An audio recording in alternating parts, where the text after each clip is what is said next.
Some lost civilizations were never invaded and never burned. A stone church still stands beside a frozen Greenland fjord. A brick sewer channel still holds its shape beneath dry riverbed dust. A sandstone slab hung over a New Mexico pueblo before it fell. One of these vanished cities was larger than London, and most schools never told you it existed.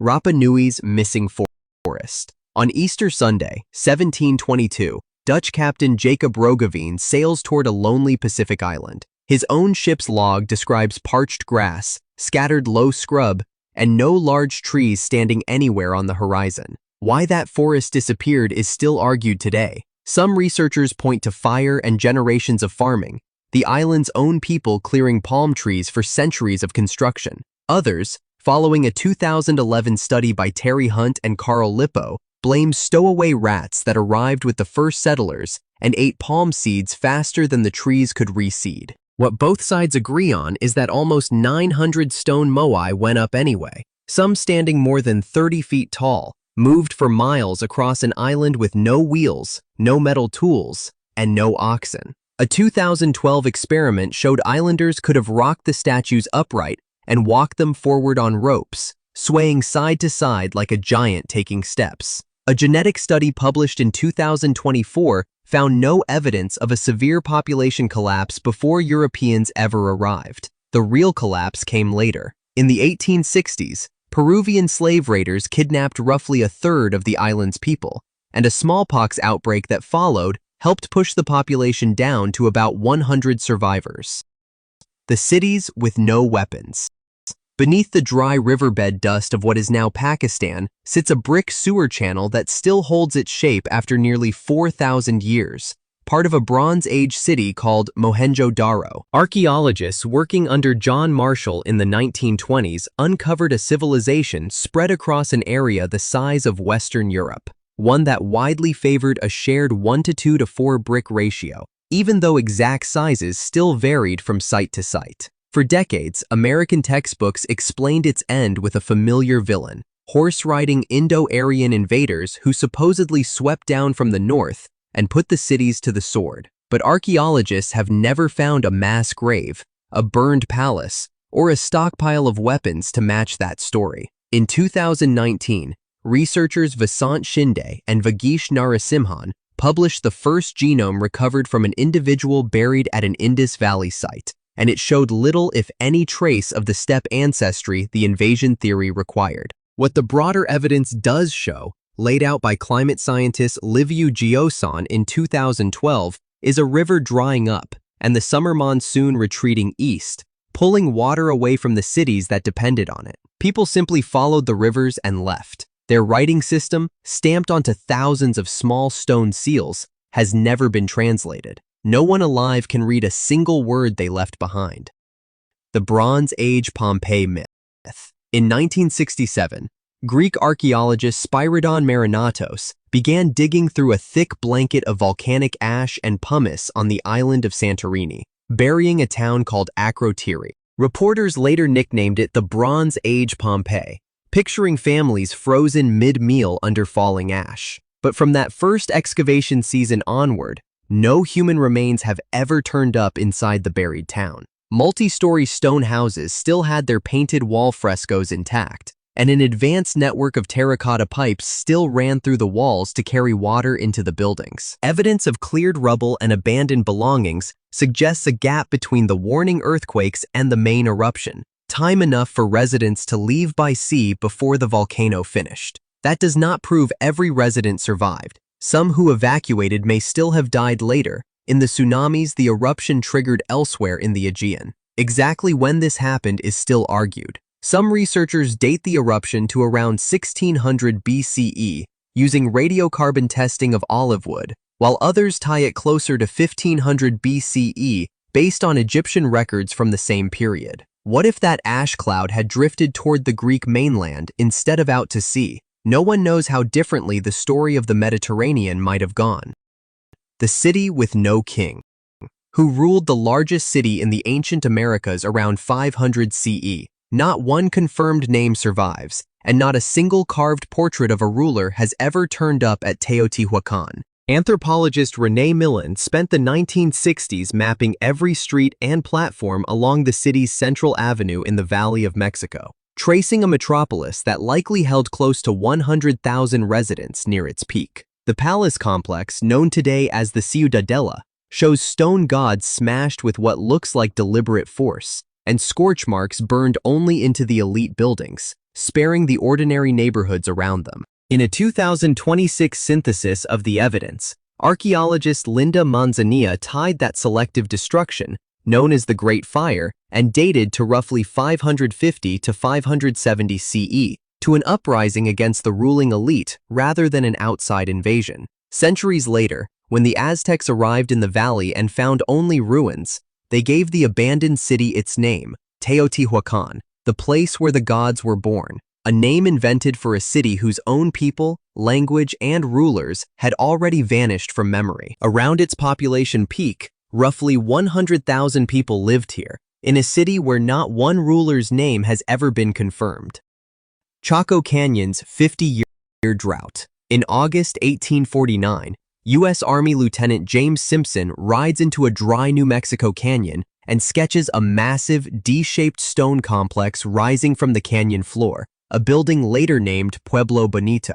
Behind it loomed an immense sandstone slab that ancestral Puebloan builders had braced with supporting stonework, a landmark later known as Threatening Rock. To build complexes like this one, the ancestral Puebloan people carried more than 200,000 timber beams on their shoulders, from forests 50 to 70 miles away, across a canyon with no trees of its own left standing. In the middle of the 12th century, tree ring records studied by researchers, including Larry Benson, show a drought that lasted roughly 50 years settled over the San Juan Basin. Communities gathered what they could carry and moved toward more reliable water along the Rio Grande. They did not vanish. Their direct descendants are the modern Puebloan nations, including the Hopi and Zuni, who still live in the region today. The bracing the builders left behind held for centuries, until January 22, 1941, when Threatening Rock finally gave way and crushed part of the complex it had watched over for generations.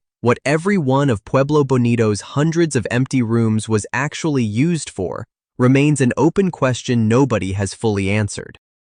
The city bigger than London. Ask most people which was more crowded around the year 1100, London or a Native American city on the Mississippi, and almost everyone gets it wrong. Historians place London's population that century at roughly 15,000 people. Near what is now St. Louis, Illinois, a city called Cahokia held a comparable or larger number, somewhere between 10 and 20,000 residents. At its center stands Monk's Mound, a hand-built earthen pyramid taller than a 10-story building, its base covering more ground than the Great Pyramid of Giza, raised one basket of soil at a time, without draft animals to haul the weight. Inside Mound 72, archaeologists found a principal burial of two individuals laid across roughly 20,000 shell beads, part of a highly organized society. Reanalysis later identified male-female pairs among the burials, challenging an older reading centered on one male ruler.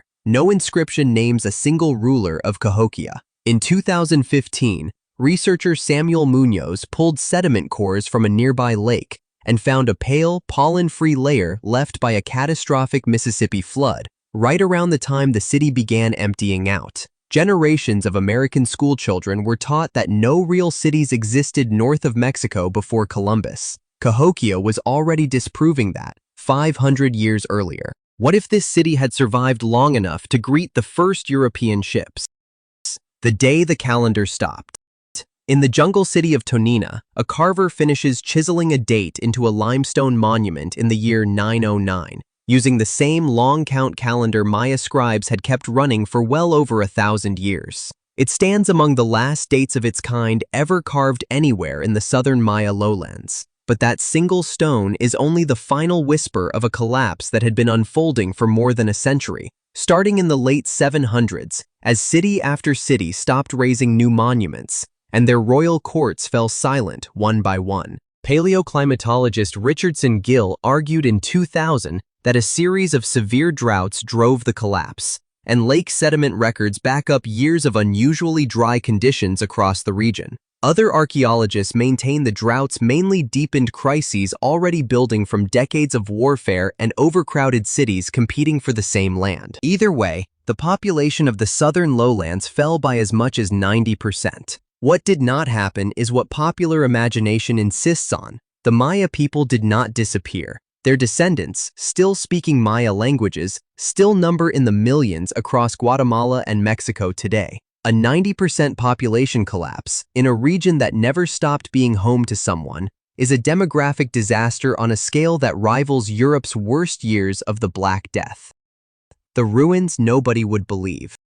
In September 1871, German explorer Karl Mauck pushes through thick brush in southern Africa, guided by a local hunter named Adam Render, and comes upon towering granite walls unlike anything on his map. He breaks off a splinter of wood from a doorframe, smells it, decides it resembles cedar, and concludes the ruins must have been built by Phoenicians, or perhaps by the biblical Queen of Sheba, anyone, in his mind, except the Africans living nearby. That claim shaped textbooks for decades, but when archaeologist David Randall McIver excavated the site in 1905, and Gertrude Caton Thompson confirmed his findings in 1929, the layered stratigraphy told a different story. The walls, the pottery, and the tools were entirely the work of African builders, ancestors of the Shona people. Rhodesia's white minority government spent much of the 20th century pushing back against that conclusion, at times forcing out archaeologists who stated it publicly. What remains today are granite walls climbing higher than a 3-story building,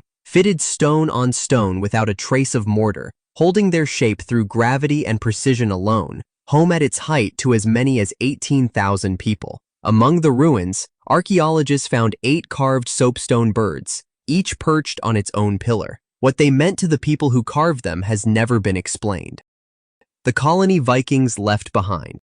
A stone church still stands at the edge of a Greenland fjord, its thick granite walls among the last physical traces of a Norse colony that farmed this coast for roughly 500 years. One of the last written records of that colony describes a wedding held inside that same church, Hvalsey, on September 16, 1408, joining Sigrid Bjornsdottir and Thorstein Olafsson, an account preserved in Icelandic documents after the couple later returned home. After that record, the written trail from the colony goes quiet. For a long time, the assumption was straightforward, that the Little Ice Age turned brutally cold and the Norse farmers starved. Archaeologist James Barrett's 2020 research found that late medieval walrus ivory came from smaller animals hunted increasingly far to the north, a sign that the trade Greenland depended on was running out of easy supply. Archaeological finds suggest Inuit and Norse communities did encounter, and likely traded with, one another, though how frequent that contact became is still uncertain. American schoolchildren learned that Norse sailors reached North America centuries before Columbus. Fewer learned that their own 500-year colony in Greenland fell silent, leaving behind churchyards and ruins but no letter explaining why. What if the Norse had traded their farms for skin boats and adopted Inuit hunting methods instead of clinging to a way of life the Arctic never fully supported? Angkor was never really lost.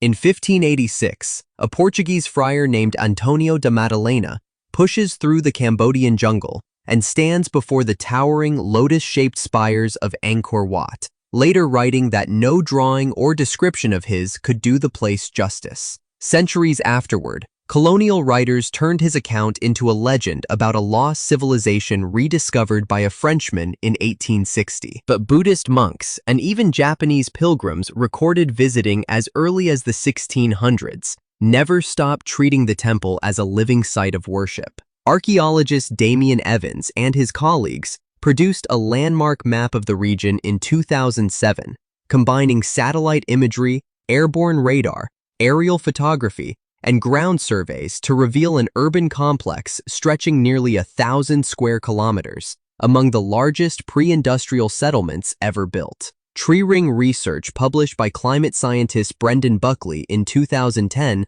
found decades of extreme drought followed by violent flooding, cycles that battered the canal system the whole city depended on for water and rice. Siamese forces did capture the city in 1431, but by then, the water network had already endured generations of that stress. At its 13th century peak, demographic modeling puts Greater Angkor's population at somewhere between 700,000 and 900,000 people, spread across the largest urban footprint the pre-industrial world ever built. If you like this video, subscribe for more like